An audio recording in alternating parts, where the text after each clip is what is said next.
Hello বন্ধুরা, কেমন আছেন সবাই? আশা করি সবাই ভালো আছেন।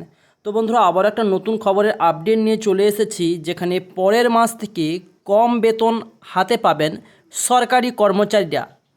নতুন একটা বিজ্ঞপ্তি জারি করেছে নবান্ন। কেন এই বিজ্ঞপ্তি জারি করেছে তা আপনাদের সামনে তুলে ধরবো, এবং এই ভাতা কেন কমে যেতে চলেছে সেটাও আপনাদের সামনে তুলে ধরবো আজকের ভিডিওতে। তো ভিডিওটাকে স্কিপ করবেন না, প্রথম থেকে শেষ পর্যন্ত দেখতে থাকুন। কেন্দ্রীয় সরকারি কর্মচারীরা এতদিন 46% ডিএ পেতেন।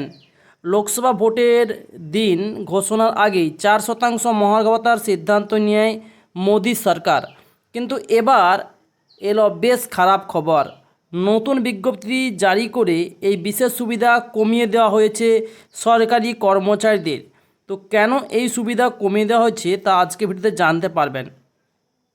লোকসভা ভোটের দিনক্ষণ ঘোষণার আগেই কেন্দ্র সরকারি কর্মচারীদের ডিএ কিন্তু ছিল 4% বৃদ্ধি পেয়েছিল, যেখানে টোটাল ডিএর পরিমাণ দাঁড়িয়েছিল 46%, এবং বর্তমানে তা বেড়ে হয়েছে 50%। কিন্তু এই ডিএটা কমে যাবে কেন? নয়া বা নতুন ডিএ বা মহার্ঘ ভাতা 1 জানুয়ারি 2024 থেকে কার্যকর হয়েছে।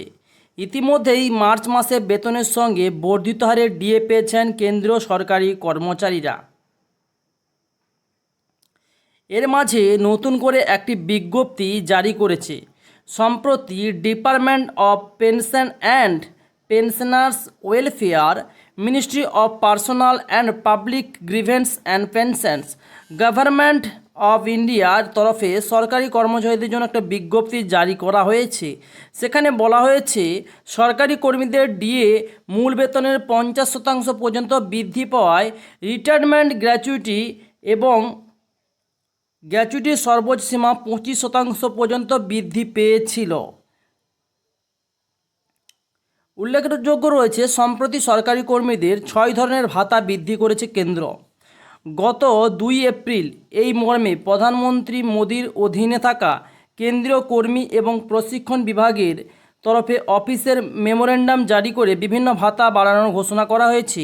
সেখানে বলা হয়েছে যে children's of education allowance and child care special allowance বিশেষভাবে সক্ষম মহিলাদের জন্য, risk allowance, night duty allowance, overtime allowance, সংসদীয় অ্যাসিস্ট্যান্টের জন্য বিশেষ ভাতা, এগুলি সব কিছুই বাড়ানো হয়েছে।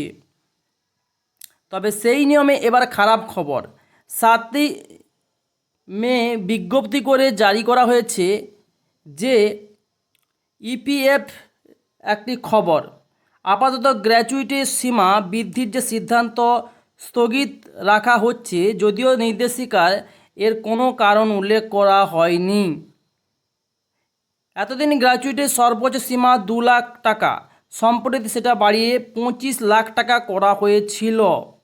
তবে নয়া বিজ্ঞপ্তিতে ফের তা কমিয়ে দেওয়া হলো, অর্থাৎ 20 লাখ টাকা গ্র্যাচুইটি পাবে কেন্দ্র সরকারি কর্মচারীরা। Central civil service pension rules 2021 এর 8 নম্বর বিধিতে সংশোধন এনে বলা হয়েছে, যদিও কোনো সরকারি কর্মচারী গর্হিত অপরাধ করেন বা কর্তব্যরত অবস্থায় নিজের দায়িত্ব সঠিকভাবে পালন না করেন, সেক্ষেত্রে কড়া হাতে ব্যবস্থা নেওয়া হবে। একাধিক রিপোর্টে বিশেষে দাবি করে হয়েছে এই ধরনের ঘটনা উল্লেখ করা হয়েছে বলে এক্ষেত্রে অবসরের পরে গ্র্যাচুইটি এবং পেনশন আটকে দেওয়া হবে। অপরাধমূলক কোনো কাজের সঙ্গে যদি আপনি যুক্ত হয়ে থাকেন, তাহলে কেন্দ্রীয় সরকারি কর্মচারীদের জন্য দুঃখের খবর, কারণ তাদের যে গ্র্যাচুইটি, যেটা চাকরি ছাড়ার পরে 20 লাখ টাকা ছিল, সেটা বাড়িয়ে 25 লাখ টাকা করা হয়েছে। কিন্তু আপনি অপরাধমূলক কোনো কাজের সঙ্গে যদি জড়িত হয়ে থাকেন, তাহলে সেটা কিন্তু আপনি 15 লাখ থেকে 20 লাখের বেশি আর পাবেন না।